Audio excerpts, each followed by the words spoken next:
Protestors gather in front of the Spanish Partido Popular ruling party headquarters in Barcelona, Spain, Tuesday, October 3, 2017. Labor unions and grassroots pro-independence groups are urging workers to hold partial or full-day strikes throughout Catalonia. Get the latest local news straight to your inbox every day. Spain's constitutional court has ordered a temporary halt to a special session of Catalonia's parliament next week, where regional officials are expected to vote on breaking away from Spain. The opposition socialist bloc in the regional parliament, where separatist parties have a narrow majority of seats, had called for Monday's session to be blocked. Lawyers for the regional parliament had also warned that the session would be illegal because it discusses results of a referendum over the weekend that had been previously suspended by the Constitutional Court.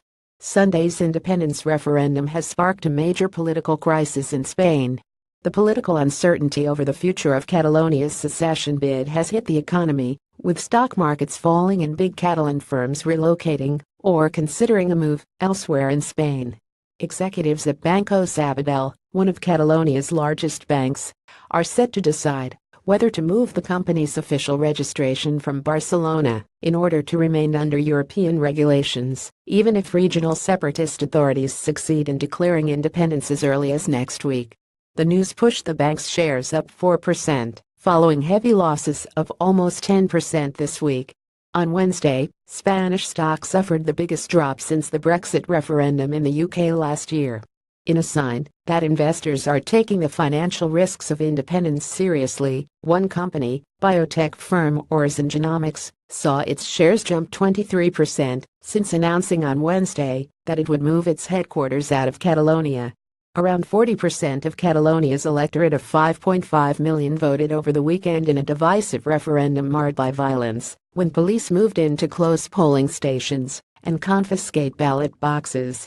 The yes side scored a landslide victory that was also expected given that the majority of those who want Catalonia to remain in Spain ignored a referendum that courts had suspended. Catalan authorities and the Spanish central government are at loggerheads over the vote's legitimacy.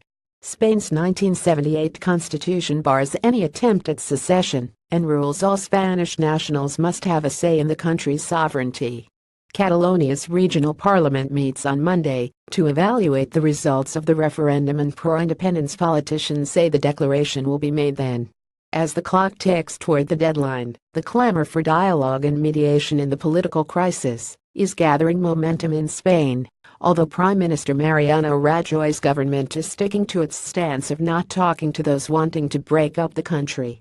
On Wednesday, Barcelona lawyers set up a commission to promote talks bringing together trade unions, economists and even the city's famed Barcelona Football Club. The leader of Spanish opposition party Podemos, Pablo Iglesias, called the country's prime minister on Wednesday to urge him to seek mediation.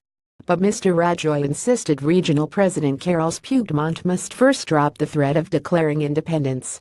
Mr. Rajoy has been under pressure to act without further tarnishing his image or inflaming separatist sentiment in the region, where a strong cultural identity has mixed with years of grievances for what many Catalans see as an unfair economic treatment to the region, one of Spain's richest.